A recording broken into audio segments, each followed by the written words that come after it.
주기도 두 번째 순서입니다. 우리 예수님께서 우리에게 기도를 가르쳐 주셨는데 그 기도는 가장 완벽한 기도이고 가장 우리가 따라야 될 기도의 모델입니다. 예수님께서 가르쳐 주신 기도는 두 부분으로 나누어집니다. 첫 번째는 하나님을 위한 기도, 하나님을 위하여 기도하라. 두 번째는 우리들 공동체를 위한 기도. 오늘은 그 두 번째로서 공동체를 위한 기도, 그 부분을 보도록 하겠습니다. 우리 주님의 기도가 이렇게 하나님을 위한 기도, 공동체, 이웃을 위한 기도 이렇게 나누어지는 것은 하나님을 사랑하고 이웃을 사랑하라고 하신 그 예수님께서 주신 그 가장 큰 두 계명, 그 계명과 연결됩니다. 참 이렇게 주님의 기도는 우리가 행해야 될 그 계명과 연결되고 있는 것입니다. 그 두 번째 공동체를 위한 기도, 이웃을 위한 기도의 내용은 우리가 이 성경에서 보는 대로 우리에게 날마다 일용할 양식을 주시옵고 우리가 우리에게 죄 지은 모든 사람을 용서하오니 우리 죄도 사하여 주시옵고 우리를 시험에 들게 하지 마시옵소서 다만 악에서 구하옵소서. 이 내용인데 다 우리를 위한 그런 간구입니다. 여기서 우리는 처음에 나를 포함할 수 있습니다. 나를 또 포함합니다. 근데 이 나는 사실 극히 작은 부분에 불과합니다. 비록 처음에는 이 우리의 나 혼자부터 시작을 하였을지라도 시간이 흐르면서 이 우리는 자꾸 확대되어 가는 것입니다.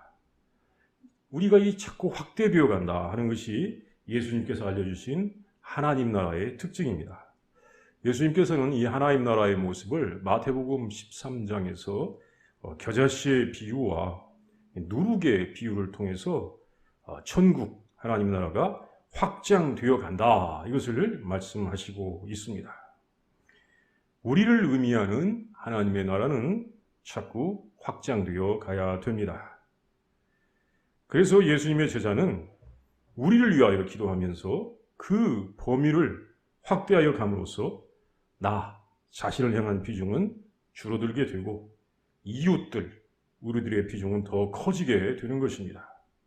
우리의 범위, 그 이웃의 범위가 어디까지 커져야 되겠습니까? 그것은 땅끝까지, 땅끝에 있는 분들까지 그렇게 커져야 되는 것입니다.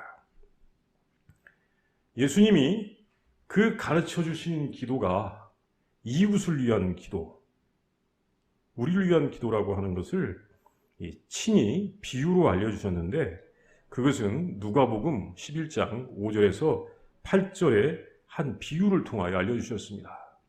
누가복음 11장 1절부터 4절까지가 이 주기도, 2절부터 4절까지가 주님의 기도에 관한 내용이고 바로 이어서 5절부터 8절에 그 기도를 더 잘 이해할 수 있도록 한 비유를 말씀해 주셨는데 그 비유의 내용은 성경 말씀을 읽으면 이렇게 됩니다.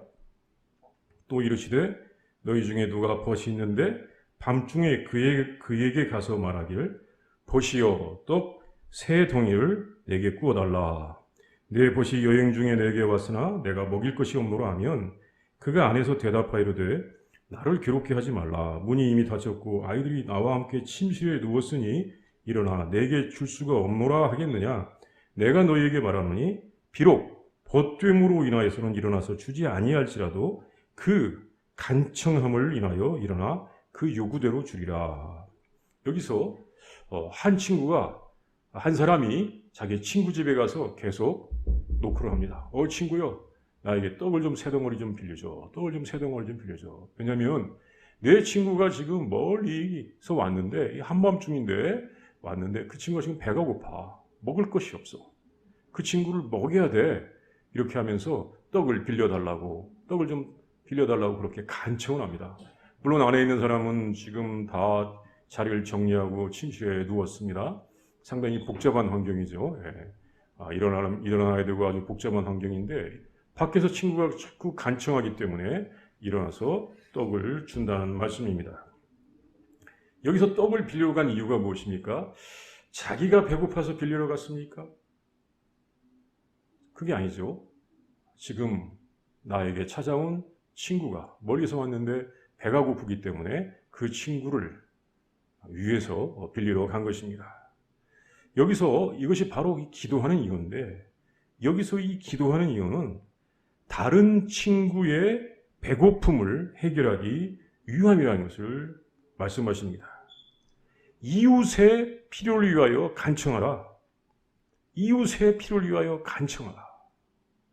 이것이 예수님께서 가르쳐 주신 기도의 특징이고 또 다른 사람들의 기도와는 다른 점입니다. 우리가 한 가지 좀 생각해 봐야 될 점이 있는데, 종교 심리학자들의 관찰, 연구에 의해 보니까 세상에서 모든 사람이 다 기도를 하더랍니다. 그래요, 안 그래요? 우리 크리스찬들만 기도합니까? 다른 종교를 믿는 사람들도 기도합니까? 모든 사람이 다 기도합니다. 특별히 이 효율론자, 불신자들, 신앙이 없는 사람들도 자기가 큰 위기에 처하면 기도부터 한다고 합니다. 이것은 추측이 아니고 심리학자들이 밝혀낸, 심리학자들이 관찰해낸 그런 사실입니다. 알고 보면 세상의 모든 사람들이 다 자기가 필요할 때 자기의 필요에 의해서는 기도를 하더라는 것입니다. 그러니까 기도를 열심히 한다는 것이 대단한 것이 아닙니다. 내가 필요하면 다 기도하게 되어 있습니다. 이런 말이 있습니다. 인간은 기도를 통하여 외부 위험으로부터 보호받고 평온을 되찾으려 한다. 그러니까 기도한다 그 자체가 대단한 일은 아니고, 이것은 알고 보면 인간의 배고프면 먹고, 그 다음에 또 필요에 의한 그 어떤 본능적인 행동이 있죠. 그런 본능적인 행동처럼 할 수 있다는 것입니다. 이처럼 사람들은 자기의 필요에 따라서 본능적으로 기도할 수 있습니다. 이것은 자기 자신을 위한 기도입니다. 자기 자신을 위한 기도는 자기의 욕구 충족을 위하여 누구나 본능적으로 하게 되어 있습니다. 그러나 예수님께서 우리에게 가르쳐 주신 기도, 예수님께서 우리에게 하라고 하신 기도는 그런 본능적으로 할 수 있는 기도, 자기 자신을 위한 기도가 아닙니다. 그 기도는 친구의 필요를, 친구의 배고픔을 채워주는 기도입니다. 그리고 이웃의 행복을 위하여 기도하는 것입니다. 이것이 바로 예수님께서 가르쳐 주신 우리 예수님의 제자들의 기도의 큰 특징이어야 하는 것입니다. 이웃의 행복을 위하여 기도하는 것. 사실 이것을 우리가 한동안 잊었던 것 같은데, 일찍이 성 어거스틴, 아우구스티누스가 일찍 이런 말을 했었습니다. 기도라는 것은 하나님 앞에서 다른 사람의 행복을 위하여 중지하는 것이다. 우리 그리스도인의 기도는 하나님 앞에서 다른 사람의 행복을 위하여 중지하는 것이다. 이게 우리 그리스도인의 기도의 중요한 하나의 정의입니다. 내가 부족해서 하나님 도와주세요, 하나님 응답해 주세요.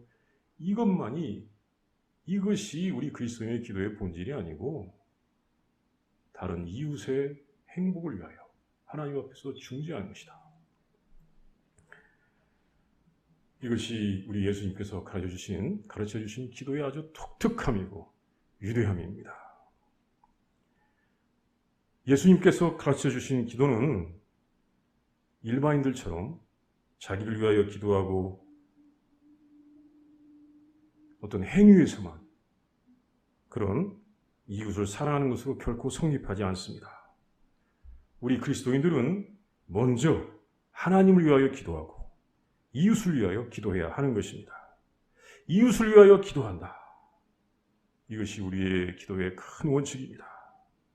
나중에 이제 기회가 있습니다. 이 신약 성경에 사도들이 한 기도를 보면 바로 그걸 볼 수가 있습니다. 이렇게 우리 그리스도인들은 이웃을 위하여 기도했습니다.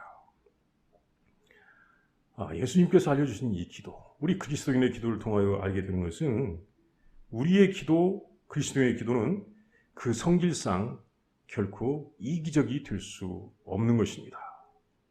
기도를 하는데 이기적인 기도를 하고 그 있을 수가 없는 것입니다. 우리는 이웃을 위하여 기도하면서 이웃을 사랑해야 되고 이웃에 관심을 가져야 되는 것입니다.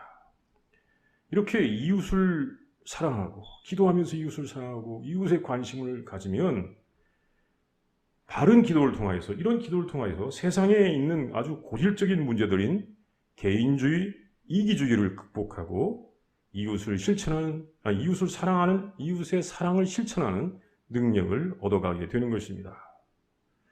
이웃을 위한 기도, 주님이 가르쳐 주신 기도, 그 기도에 대하여 디트리 보니포 목사는 다음과 같이 말하였습니다. 이 보니포 목사 아주 유명하죠. 이분이 이렇게 이야기를 했습니다. 아주 깊은 내용이 있습니다. 대도를 드린다는 것은, 여기 대도라고 번역했는데 이웃을 위한 기도죠. 대도를 드린다는 것은 다름 아니라 형제를 하나님 앞으로 이끌어다가 예수님의 십자가 앞에 세워놓고 그를 가련한 사람, 죄인, 은총이 필요한 사람으로 보는 것을 말합니다. 그렇게 되면 나를 그에게서 멀리하는 모든 것은 사라지고 나는 그를 아무것도 없는 공공한 사람으로 보게 됩니다. 그의 공공함과 죄는 나의 어깨를 무겁게 누르다 못해 그것은 내 것같이 됩니다. 그래서 우리는 아래와 같이 기도할 수밖에 없습니다. 주여, 당신이 몸소, 아니 당신만이 그 준엄하심과 자비로우심을 따라 그를 돌보아 주시옵소서. 대도를 드린다는 것은 우리가 그리스도 앞에 설 수 있고 그의 자비를 받을 수 있는 것 같은 그 고난을 나의 형제에게도 용인하는 것을 말합니다. 내가 예수님께 은혜를 받은 것을 나의 형제들도 받도록 하는 것이 그 기도를 드리는 그 기도의 그 결과라는 것입니다. 근데 이렇게 보네포가 말했는데 이 보네포가 말한 설명보다도 한 발자국 더 나간 사람이 있어요. 물론 그 보네포보다 이제 후대에 이것을 깨달은 사람인데 헨리 나우겐이라는 사람이 있습니다. 이분이 아주 참 기도에 대하여 많은 말을 했는데 이런 말씀이 있습니다. 다른 사람을 위해 기도한다는 것은 그들을 나의 일부로 삼는다는 뜻입니다. 다른 사람들을 위해 기도한다는 것은 그들의 아픔과 고통과 불안과 외로움과 혼돈과 두려움이 내 가장 깊은 내면에 스며들게 한다는 뜻입니다. 그러므로 기도란 곧 기도하는 대상이 되는 것입니다. 또 덧붙였습니다. 세상을 위해 기도할 때 나는 세상이 됩니다. 수백만 인간의 끝없는 필요를 위해 기도할 때 내 영혼은 넓어져서 그들 모두를 품어 하나님의 임재 안에 들여놓고 싶어집니다. 자, 이렇게 기도하게 되면 이웃이 바로 자신과 같이 되더라 라고 하는 것을 표현해 준 말입니다. 이것이 하나님의 마음입니다. 내 이웃을 내 자신과 같이 사랑하라. 우리가 이웃을 위하여 기도하다 보니까 그 이웃의 아픔, 고통, 슬픔이 곧 내 것이 되고 그 사람이 곧 내가 되더라. 이것이죠. 참 그 기도 보통 기도가 아니고 거기까지 이르려면 참 쉽지 않을 것 같기도 합니다. 그러나 목표는 그것입니다. 하나님께서 말씀하신 이웃사랑, 우리 예수님께서 보여주신 이웃사랑을 우리가 어디서부터 시작합니까? 그것은 기도로부터 시작하는 것입니다. 예수님께서 가르쳐 주신 대로 이웃을 위해 기도함으로써 이웃에 대한 사랑은 자라게 되는 것입니다. 그리고 그리스도의 제자의 진정한 모습이 나타나게 되는 것입니다. 자, 우리 잠깐 기도하겠습니다. 하나님, 우리가 하나님의 사랑과 그 말씀을 따라서 이웃을 향하여 우리의 마음을 열게 하여 주시옵시고 우리 주님 말씀 따라 이웃을 위하여 기도하며 이웃을 자신과 같이 생각할 수 있도록 하나님 우리에게 믿음을 허락하여 주시옵소서. 예수님의 이름으로 기도합니다. 아멘.